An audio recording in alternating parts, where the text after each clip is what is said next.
Hello friends, this is CSCM Debashish Goswami and आज हम देखने वाले हैं कि टॉपर्स कैसे लिखते हैं पेपर कि उनको इतने ज़्यादा नंबर आते हैं और कई बार बच्चों को नहीं आते। एवरेज स्टूडेंट को इतने नंबर हाई नहीं आते जो टॉपर को आते हैं। टॉपर ऐसा क्या करते हैं भाई, क्या राज है? तो टाइटल मैंने वही दिया है, how to score more in accounts. Accounts का मैंने वो पेपर उठा लिया है जिसमें बच्चे को देखो तो कितना नंबर मिला है, 92। तो 92 कम तो नहीं होता, 92 काफ़ी ज़्यादा नंबर होते हैं। अब इस बच्चे ने ऐसा क्या खास किया है उस बारे में अपन इसमें चर्चा करेंगे, ठीक है। साथ ही साथ मैं आपको ये भी बताऊंगा कि क्या क्या पॉइंटर्स आप अपने इसमें ला सकते हैं जिससे कि आपको ज़्यादा से ज़्यादा नंबर मिले। चलिए, सबसे पहला क्वेश्चन देखिए, उसने स्टार्टिंग से स्टार्ट किया है। सबसे पहले उसने अपना कंक्लूजन दे दिया है। क्या दे दिया है? कंक्लूजन दे दिया है कि भैया फॉल्स है कि ट्रू है। पहला क्वेश्चन आपका 12 नंबर का ट्रू फॉल्स आता है, उसने बता दिया। तो आपको भी इस तरीके से बता देना है। इनफैक्ट अगर आप चाहें तो ऐसा भी कर सकते हैं कि पहले लाइन में आप फॉल्स या ट्रू लिखें और फिर नेक्स्ट लाइन से आप एक्सप्लेनेशन देना शुरू करें। आप ऐसा भी कर सकते हैं, वो थोड़ा सा और अच्छा हो जाएगा। फिर उसने यहाँ पे क्या किया है, बहुत ही अच्छे वर्ड्स में, टेक्निकल वर्ड्स में उसने आंसर दिया है। अगर आप देखोगे तो काफ़ी टेक्निकल वर्ड्स का उसने यूज़ किया है। बिल्कुल भी ऐसा नहीं लग रहा है कि बच्चा जो है वो पढ़ के नहीं आया, अपने हिसाब से बस लिख दिया, मन का नहीं लिखा है उसने, अच्छा खासा वर्डिंग इस्तेमाल किया है, ठीक है। गुड्स सोल्ड ऑन अप्रूवल और return basis are recorded on credit said initially when they are sent out subsequently if no information। यहाँ पे देखिए subsequently के बाद में कॉमा भी है, यानी कि बच्चा जो है वो बच्चा इस बात का भी ध्यान रखता है कि अगर कहीं पे कॉमा लगाना है तो मेरे को कहाँ कॉमा लगाना है, तो वो बच्चे इस बात का भी ध्यान रखा है। दूसरा उसने चालू किया, फिर ट्रू लिखा और उसके बाद यहाँ पे क्या किया, एक्सप्लेनेशन दे दिया। बहुत सारे बच्चे ये गलती करते हैं कि कंपनी इस एक्ट को ऐसे लिख देते हैं, भैया ये शॉर्टकट यूज़ नहीं करना है। कहीं कहीं पे आपको नंबर मिल भी जाएगा, हो सकता है अगर वो सामने वाला लीनियंट है तो, अदरवाइज आपको यहाँ पे पूरा फुल फॉर्म यूज करना है, ठीक है। फिर अगले वाले को वापस उसने आंसर किया पहले और उसके बाद उसने उसका एक्सप्लेनेशन दिया, फिर आंसर, फिर एक्सप्लेनेशन, फिर आंसर, फिर एक्सप्लेनेशन। यहाँ पे हम लोग को क्या क्या चीज़ सीखने मिली? सबसे पहली बात, क्लियर वर्ड्स इस्तेमाल कीजिए। क्लियर वर्ड्स, जो भी वर्ड्स आप लिख रहे हैं सोचिए आराम से, सोचने के बाद उसको लिखिए। काटा पीटी मत कीजिए, कुछ ज़्यादा करने की ज़रूरत नहीं है, प्यार प्यार से साफ साफ लिखिए। दूसरी चीज़, कंक्लूजन जो भी है आपका, आंसर जो भी है आपका, यस है, नो है, ट्रू है, फॉल्स है, होगा, वैलिड है कि इनवैलिड है, सारी बातें, कंक्लूजन आपका एकदम साफ दिखना चाहिए, विजिबल होना चाहिए कि भैया जो चेकर है उसको कोई मेहनत ना करनी पड़े, ठीक है, एकदम एफर्टलेसली उसको दिख जाए। तीसरी चीज़, आपको जो वर्ड्स यूज करना है ऐसा भी नहीं है कि एकदम बुकिश वर्ड यूज करना है और ऐसा भी नहीं है कि आपको एकदम अपने मन का ही लिखना है। कोशिश कीजिए कि बुकिश एटलीस्ट 80% हो और 20% आप अगर अपने मन से लिख रहे हैं तो चल जाएगा, ठीक है। 20-25%, 30% मन से लिखोगे चलेगा। कोशिश कीजिए कि मैक्सिमम पार्ट आपका बुकिश लैंग्वेज होना चाहिए, अच्छा लैंग्वेज होना चाहिए। जो छोटी छोटी चीज़ें हैं जैसे कॉमा है, फुल स्टॉप है, आपको उसका ना ध्यान रखना है कि भैया यहाँ कॉमा लगेगा, वहाँ कॉमा लगेगा, यहाँ फुल स्टॉप लगेगा, ऐसी चीज़ों का ध्यान देना है। पांचवी चीज़, कभी भी शॉर्टकट यूज़ नहीं करना है। शॉर्टकट कभी भी यूज़ नहीं करना है कि भैया कंपनीज एक्ट को आपने CA13 लिख दिया, आपको फुल फॉर्म यूज़ करना है। क्या यूज़ करना है? हमेशा फुल फॉर्म यूज़ करना है। क्लियर हो गया? चलिए फिर आगे बढ़ते हैं। वापस यहाँ पे वही सेम चीज़ें आ गई है। पॉइंट नंबर बी में फिर बड़ा क्वेश्चन आया था कि क्या क्या कंसिडरेशन करना है। अब देखिए बच्चे ने कितने स्मार्टली अंडरलाइन किया, क्या आपको दिख रहा है? देखिए बच्चे ने मेन पॉइंट सब में अंडरलाइन किया है। अंदर का जो टीचर होता है ना वो बहुत ज़्यादा पढ़ता भी नहीं है, वो आपके हेडिंग्स को देखता है। अगर आपके हेडिंग अगर सही है ना तो आपको पूरे नंबर दे देता है, ठीक है। अंदर भरा भरा दिखना चाहिए उसको। अगर कभी उसको मन किया कि भैया 4-5 में से कोई एक पॉइंट को थोड़ा पढ़ लूँ तो वो पढ़ लेता है। जनरली एग्जामिनर अपना टाइम बचाने की कोशिश करता है तो हेडिंग्स पे बहुत ध्यान देता है वो। तो यहाँ पे मैंने 5 पॉइंट आपको लिख ही दिए थे। छठवां पॉइंट, आपको हेडिंग्स प्रॉपरली लिखना है। आपको कुछ याद हो ना हो, आपके हेडिंग्स आपको याद होने चाहिए, वो आपका प्रॉपर होना चाहिए, ठीक है।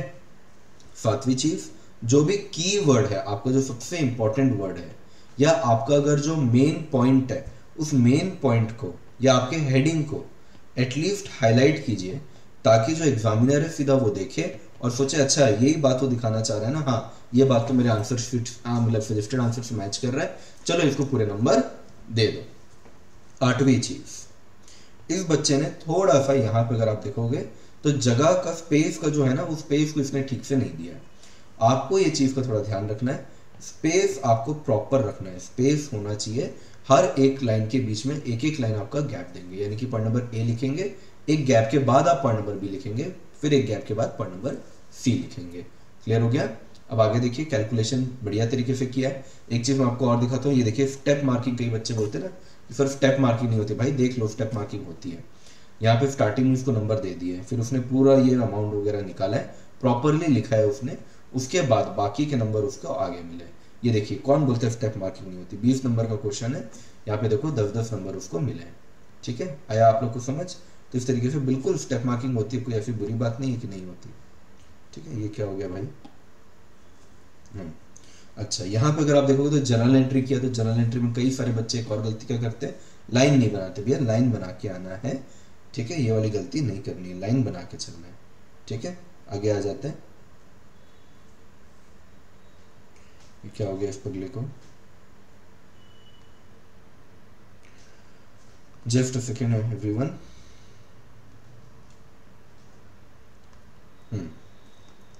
तो आपको लाइन खींचनी है, देखिए इसने आड़ा टेढ़ा लाइन खींचा है, चल जाएगा, क्या पता लड़का होगा, लड़कों से पता नहीं लाइन उतनी ज़्यादा सीधी खींचती नहीं है नॉर्मली, मेरे से भी नहीं खींचती है, पर कम से कम लाइन होना चाहिए, फॉर्मेट होना चाहिए।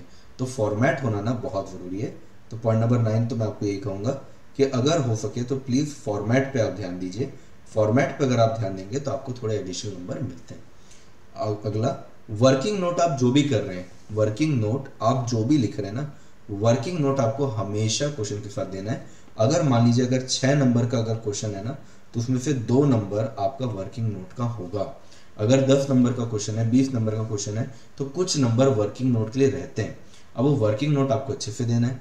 साथ ही साथ कई बच्चे ना, ये जो आपका नरेशन होता है, नरेशन कई बार बच्चे पता नहीं क्यों थोड़ा सा इग्नोर कर देते हैं। कई बार उनको लगता है कि यार इतना नेसेसरी नहीं है तो नहीं लिखते। प्लीज़ नेसेसरी है, नरेशन लिख कर आइए। छोटा सा ही सही, कोई देखेगा नहीं, कोई पढ़ेगा नहीं आपका नरेशन, लेकिन वो होना चाहिए वहाँ पे। ठीक है, जैसे यहाँ पे देखिए 2B में अगेन 5 नंबर का देखिए क्वेश्चन है, उसको यहाँ 3 दिया गया और यहाँ 2 दिया गया, तो इस तरीके से स्टेप मार्किंग होती है। ठीक है, ये BRF का क्वेश्चन था, जो जो चीज़ें प्लस होनी थी प्लस किया है, जो जो चीज़ें माइनस होनी चाहिए थी माइनस किया है, एकदम परफेक्ट किया करके उसको नंबर मिला। वर्किंग नोट देखिए उसने अलग से बना के यहाँ पे डाला है, तो वर्किंग नोट का इंपॉर्टेंस काफ़ी है, उसको भूलना नहीं है। अच्छा, रफ वर्क कर रहे हो तो रफ वर्क लिख दो, नहीं अगर नहीं भी लिखोगे तो भी आखिरी पेज में आपको उसको लिखना है। ठीक है, चलो इसके बाद यहाँ पे क्वेश्चन नंबर 2 इसने किया है, सस्पेंस अकाउंट बनाया है, ऑल्टरनेटिव एंट्री दिया है। ऑल्टरनेटिव एंट्री से क्या होता है, जो बच्चा थोड़ा सा स्मार्ट होता है, जो बच्चा इंटेलिजेंट होता है, कई बार ना उसको मालूम होता है कि शायद इसका ना 2 एंट्री ऐसा हो सकता है, एक ये भी हो सकता है और एक ये भी हो सकता है, तो वो ये भी करके आता है, ये भी करके आता है, पर ये तभी करना जब आपके पास टाइम हो। टाइम को ध्यान में रखते हुए आपको ये करना है, अदरवाइज करने की जरूरत नहीं है। जो भी आपको ठीक लगता है वो आप करके आओ, पर इसमें थोड़ा सा रिस्क ये हो जाता है कि क्या पता इंस्टीट्यूट दूसरा ऑल्टरनेटिव देख रही है और फिर आपको नंबर ना दे, तो हो सकेगा तो करके आना, नहीं होगा तो फिर क्या कर सकते हैं। Calculation of gross profit rate, heading उसने प्रॉपर दिया है। हेडिंग देने के बाद यहाँ पे थोड़ा बहुत काटा पीटी किया है उसने, यहाँ पे काटा पीटी किया है। कोशिश करें आप ना करें, लेकिन आप इंसान हैं, कई बार माइंड में हम कोई चीज़ को सोचते हैं, पर अपन जब उसको करते हैं तो करते करते थोड़ा बहुत आगे पीछे हो जाता है, तो ठीक है। पर कोशिश ये करना कि जब भी अगर कोई अमाउंट लिख रहे हो, जैसे आपने 1000 रुपये से लिखा और आपको बाद में पता चला कि अरे यार ये तो 2000 लिखना था, थोड़ा सिंपल काट दो, सिंपल काट के ऐसे 2000 लिखो, ज़्यादा अच्छा दिखेगा, थोड़ा प्रॉपर होगा। ये जो ऐसा करते हैं ना बच्चे लोग, जैसे इसने भी किया है, वैसा मत करना। Got it everyone? चलिए आगे बढ़ते हैं अपन। इसके बाद देखो इस बच्चे को डाउट था, तो देखो यही बात मैं आपको कह रहा था कि इसको ठीक नहीं लगा तो उसने एक लाइन से काटा। आपको भी ऐसे ना एक लाइन से काटना है। आपने 1000 लिखा, 1000 को बच्चों एक लाइन से ऐसे चुपचाप काट दो, वो ज़्यादा प्यारा और ज़्यादा अच्छा दिखता है। ठीक है, प्रेजेंटेशन पे फर्क पड़ेगा। ठीक है, फिर ये वाला क्वेश्चन देखिए, 5 नंबर 3 नंबर, जहाँ जहाँ स्टेप मार्किंग होती है, कई लोग बोलते हैं ना स्टेप मार्किंग नहीं होती, देखो बच्चे को पूरी स्टेप मार्किंग मिली है। आगे जाके अगर बच्चे ने कहीं कोई गलती की है तो उसका नंबर उसको नहीं मिला है, बाकी उसको सारे का सारा नंबर उसको मिला है। ठीक है, यहाँ पे अगेन थोड़ा सा उसने जगह को जो है ना, स्पेस को उन्होंने ध्यान दे दिया। आपको क्या करना है, स्पेस को अच्छे से ध्यान देना है। अकाउंट्स का पेपर है, कई बार क्या होता है कि हम कोई चीज़ ऊपर करते हैं और हमको लगता है हाँ आंसर हो गया, बाद में हमको याद आता है कि अरे यार उसमें ये एक पॉइंटर रह गया। इसके लिए आपको ये कोशिश करनी है कि जैसे मान लीजिए ये आपका पेज है, तो पेज में अगर आपका सोल्यूशन यहाँ खत्म हो जा रहा है ना, तो यहीं से दूसरा सोल्यूशन ये वाले पार्ट से मत चालू कीजिएगा, इसको ब्लैंक छोड़ दीजिए, ताकि कभी भी आपको लग रहा है ना कुछ लिखना है तो वहाँ पे लिख लेना। ठीक है, इसका मतलब ये नहीं है कि आप एक एक पेज छोड़ रहे हैं, लेकिन थोड़ा बहुत आप जगह छोड़े आंसर के खत्म होने के बाद, ताकि अगर आपको कोई चीज़ याद आए तो वो चीज़ आप वहाँ पे लिख सको। देखो बच्चे ने थोड़ी सी गलती की है यहाँ पे कि बहुत ही कंजेस्टेड लिखा है, पर उसका आंसर शायद सही है, फिर उसको पूरे नंबर मिले। पर कई बार क्या होता है कि एग्जामिनर ना कई बार पढ़ते पढ़ते बहुत एग्जॉस्ट हो जाता है, बहुत सारे पेपर चेक करता है, एग्जॉस्ट हो जाता है, तो उसका ना मन नहीं करता है कि यार मैं एकदम घुस के आप देखूँ कि आंसर सही लिखा है कि नहीं। और कई बार वो इस वजह से कि उसको क्लियरली दिख नहीं रहा है, समझ नहीं आ रहा है, वो आपके आंसर को ठीक से पढ़ता नहीं और आपके नंबर थोड़े कट जाते हैं। ठीक है, तो कोशिश करो हो सके तो, क्या प्रॉब्लम है, थोड़ा सा ब्लैंक पेज ही तो छोड़ने बोल रहा हूँ। इसके बाद देखिए प्रॉपर फॉर्मेट, डेट लिखा है, नेम ऑफ द पार्टी लिखा है, सारी बातें उसने, क्या रिजेक्ट हुआ है क्या अप्रूव हुआ है, सारी बातें बहुत अच्छे से लिखा है इसने।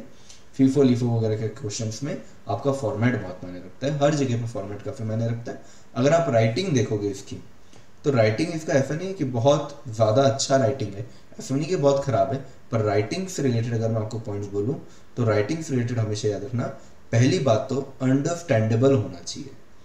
मान लीजिए आपकी राइटिंग बहुत सुंदर है, बहुत ही कर्सिव राइटिंग में, इतना सुंदर राइटिंग है क्या बोलूँ, लेकिन समझ नहीं आ रहा है पढ़ के, तो ऐसी राइटिंग का कोई मतलब नहीं है। अंडरस्टैंडेबल होना चाहिए पहली बात तो। दूसरा, आपके वर्ड्स ना लाइन पे होने चाहिए, समझ में आया, यानी कि उड़ता हुआ नहीं होना चाहिए। ऐसा नहीं लगना चाहिए कि भैया ये जैसे ये दो लाइन है, इस दो लाइन के बीच में आपको लिखना है, इसमें लिख रहा हूँ देवाशीष, तो ये देवाशीष आपको ऐसे ही लिखना है, तब ये प्रॉपर दिखेगा, है ना। देखिए ये वाला जो देवाशीष गोस्वामी मैंने अपना नाम लिखा है, ये थोड़ा प्रॉपर दिख रहा है। पर ऑन द अदर हैंड मैं अगर ऐसे लिखूंगा, ये मेरी रनिंग हैंड राइटिंग है, बताइए आप खुद ही बताइए कौन सा ज़्यादा बेटर है, ऊपर वाला या नीचे वाला। ऑब्वियसली ऊपर वाला ज़्यादा सुंदर दिख रहा है, ज़्यादा प्यारा दिख रहा है, ठीक है। पर हाँ, एक चीज़ का आप और ध्यान रखेंगे, प्रेजेंटेशन और टाइम मैनेजमेंट। प्रेजेंटेशन और टाइम मैनेजमेंट के बीच में बच्चे बहुत ज़्यादा गलती करते हैं कि पहले तो लोग प्रेजेंटेशन एकदम स्टार्टिंग में सुंदर बनाते हैं और टाइम मैनेजमेंट बिगाड़ देते हैं, आखिरी में जाके टाइम मैनेजमेंट को ठीक करने के चक्कर में प्रेजेंटेशन बिगाड़ देते हैं। तो भाई इन दोनों के बीच में थोड़ा बैलेंस रखना है। क्या रखना है इन दोनों के बीच में? बैलेंस रख के चलना है। Got it? चलिए, और इस बंदे ने अच्छा क्या किया देखते हैं। ये सारी बातें कुछ ये देखिए, इसमें फिर काटा पेटी, स्पेसिंग इशू, ठीक है चलेगा, ठीक है, बहुत सारी चीज़ें उसने सही की क्योंकि तो एक आध चीज़ को अपन ओवरलुक कर सकते। देखिए सिंपल काटा है इसमें, सारे सोल्यूशन एकदम अच्छे से लिखा है, पूरा जो भी आपका कंक्लूजन है वो अलग से दिख रहा है। आपको हमेशा कंक्लूजन को अलग से प्रेजेंट करना है, ठीक है। नोट अगर कहीं पे तो नोट देखो इसने अभी भी दिया है। पॉइंट्स जो है वो पॉइंट्स आपको लिख कर आने की भैया ये जो चीज़ हुआ वो क्यों हुआ। कोई भी वर्किंग है तो प्लीज़ वर्किंग को अच्छे से दिखाइए। ये जो अमाउंट आया, ये अमाउंट आया कैसे, ये सामने वाले को पता तो चलना चाहिए कि भैया इसका अमाउंट इस तरीके से आया है। तो वर्किंग दिखाना बहुत ज़रूरी है। मुझे लगता है कि लगभग सारे पॉइंट जितने भी हैं, अब देखिए रिपीट ही हो रहा है, कुछ नया तो नहीं आ रहा है, तो लगभग सारे पॉइंट्स कवर हो गए। लिमिटेड टाइम में आपको ज़्यादा से ज़्यादा अगर स्कोर करना है तो जितनी बातें मैंने आपको टॉपर के पेपर से दिखाई है उन चीज़ों का ध्यान देना। एक बार आखिरी में समराइज कर दे रहा हूँ, नोट्स लिख कर आना है, वर्किंग आपको दिखानी है। कोई भी अमाउंट है आखिरी में तो उसको अमाउंट को अच्छे से कंक्लूड कीजिए कि भैया ये वाला अमाउंट मेरा फाइनल अमाउंट है, प्लीज सर इसी को चेक कीजिए। ऐसे आपको काटा पीटी नहीं करनी है, स्पेस आपको थोड़ा सा रखना है। प्रेजेंटेशन आप स्टार्टिंग में अच्छा करते हैं, आखिरी में खराब कर देते हैं। पहले आपका टाइम मैनेजमेंट खराब होता है, आखिरी में आप ठीक कर देते हैं। दोनों के बीच में बैलेंस बना के चलो यार। आपको 180 मिनट मिलने वाला है और 100 नंबर का पेपर है, तो समझो ना आपको एक नंबर के लिए करीब 1.8 मिनट मिल रहा है, आप 1.5 मान लीजिए। कहने का मतलब अगर 10 नंबर का क्वेश्चन आ रहा है तो 15 मिनट देना है, 20 नंबर का क्वेश्चन आ रहा है तो 30 मिनट देना है, 5 नंबर का क्वेश्चन आ रहा है तो 7.5 मिनट देना है, 12 नंबर का क्वेश्चन आ रहा है तो 12 × 1.5 18 मिनट देना है। इस तरीके से बांट लो भाई, जो भी आपका नंबर है ना उस क्वेश्चन का इंटू 1.5 कर दो। जो जितना अमाउंट आएगा उतना अमाउंट को टाइम डेडिकेट कीजिए, उससे ज़्यादा मत कीजिए। ऐसे केस में आपके पास आखिरी में 10-15 मिनट एक्स्ट्रा ही बचेगा और उस 10-15 मिनट में कहीं पे कुछ छूट गया, कोई गलती हो गई तो उसको सुधार पाओगे। ये टाइम मैनेजमेंट का बेस्ट लेसन है जो मैंने आपको दिया है। मैं हमेशा यही फॉलो करता हूँ। मैं ये सोचता ही नहीं हूँ कि 3 घंटे का पेपर है, मैं सोचता हूँ 2.5 घंटे का पेपर है और मेरे पास 1.5 मिनट से 1 मार्क के लिए, तो अगर 10 नंबर का है तो 15 मिनट है मेरे पास और उसके हिसाब से करता हूँ। राइटिंग देखिए मेरी खुद की बहुत अच्छी नहीं है, पर ठीक है, मैंने कुछ एग्जाम्स तो पास किए कम से कम। उसका शायद एक ही रीज़न हो सकता है कि अंडरस्टैंडेबल है, मेरी राइटिंग शायद समझ तो आई जाती है कम से कम, और लाइन पे होना चाहिए, ठीक है, एकदम नाचता गाता नहीं होना चाहिए। कई लोग लिखते हैं ऐसा लगता है कि भैया वो लेटर जो है ना वो डांस कर रहा है, वैसा नहीं होना चाहिए। ठीक है, ये स्पेस का इसके बच्चे के पेपर में थोड़ा इशू रहा है, लेकिन आप लोग ध्यान रखना जहां पे भी सोल्यूशन खत्म हो रहा है स्पेस दे दो, और स्पेस देकर आप आगे बढ़ो ताकि बाद में आप आके ठीक कर सको। काटा पीटी नहीं करना है। इस बच्चे ने सिर्फ एक ही जगह पे किया है, बाकी जगह पे लगभग उसने एक ही बार काटा है, तो एक बार प्यार से काट दीजिए, ज्यादा अच्छा है, गोदागादी मत कीजिए।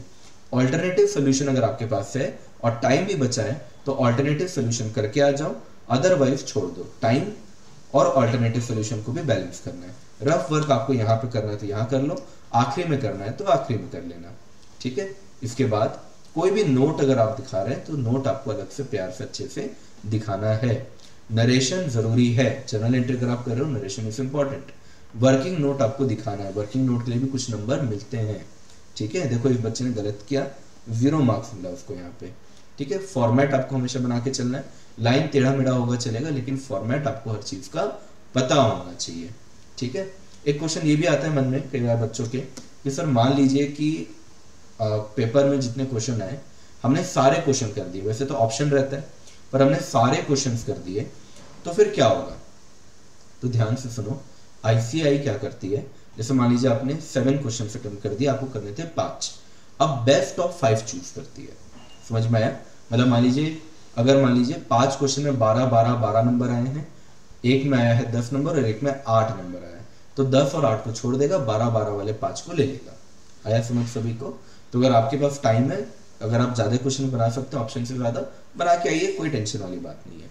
ठीक है, स्टेप मार्किंग होती है क्या? हाँ भाई स्टेप मार्किंग होती है, मैंने आपको ये चीज दिखाया भी है कि स्टेप मार्किंग होती है। इसके अलावा हेडिंग्स प्रॉपरली देकर आएंगे आप, हाईलाइट होना चाहिए हेडिंग, कीवर्ड या मेन पॉइंट को अच्छे से हाईलाइट करिए। स्पेस की बात मैंने ऑलरेडी कर ली है, स्पेस आपको देना है। क्लियर वर्ड्स होने चाहिए, जो भी आप लिख रहे हो ना, ट्रू है, फॉल्स है, यस है, नो है, वैलिड है, इनवैलिड है, सब कुछ क्लियरली दिखना चाहिए। कंक्लूजन विजिबल होना चाहिए। वर्ड्स का जो फॉर्मेशन है उसमें कोशिश कीजिए 70 to 80% बुकिश वर्ड हो, 20-30% अगर आपका खुद का मन का वर्ड है चल जाएगा। ठीक है, कॉमा, फुल स्टॉप थोड़ा सा ध्यान से प्यार से बना के आओ। ठीक है, शॉर्टकट नहीं करना है। कंपनी एक्ट 2013 है, फुल फॉर्म लिखो, जहां पे जिस चीज का फुल फॉर्म मांग रहा है वहां पे उस चीज का फुल फॉर्म लिख के आना है। ठीक है, तो ये सारी चीजें थी। टेक्निकल वर्ड्स, फॉल्स है, ट्रू है, क्या एक्सप्लेनेशन है, सब कुछ मैंने यहाँ डिस्कस कर लिया। ये पेपर में मैंने आपको दिखा दिया। कई बार क्यूरियोसिटी रहती है ना मन में कि सर ये 92 मार्क्स लाने वालों का या ज्यादा नंबर लाने वालों का पेपर दिखता कैसे है, तो ये मैंने आपको दिखा दिया। ऐसा कोई एकदम ही एक्स्ट्राऑर्डिनरी पेपर नहीं होता है कि ऐसा देख के लगे कि भाई मतलब ये तो अलग से ट्रेनिंग लेकर आया है, ऐसा कुछ नहीं होता। मेरे आपके जैसे बच्चे ही होते हैं। बस होता क्या है कि जैसे मैंने आपको जो पॉइंटर्स बोले ना, उन पॉइंटर्स का वो थोड़ा अच्छा ख्याल रख लेते हैं, बस इसके अलावा कोई डिफरेंस नहीं है। हो सकता है नॉलेज के लेवल में 5% 10% का ज्यादा हो, पर जिस तरीके से आप पेपर को अटेम्प्ट करते हैं वो ज्यादा मायने रखता है। ठीक है, तो आई होप आपको क्लैरिटी मिल गया होगा। इन केस अगर आपके मन में कोई डाउट हो तो मुझे कॉल या व्हाट्सएप करके पूछ लीजिएगा, या नीचे आप कमेंट सेक्शन में भी पूछ सकते हैं, कोई इशू नहीं है। अगर आपको कॉल या व्हाट्सएप करना है तो मैं आपको अपना नंबर दे दे रहा हूँ, इस नंबर पे आप कर सकते हैं।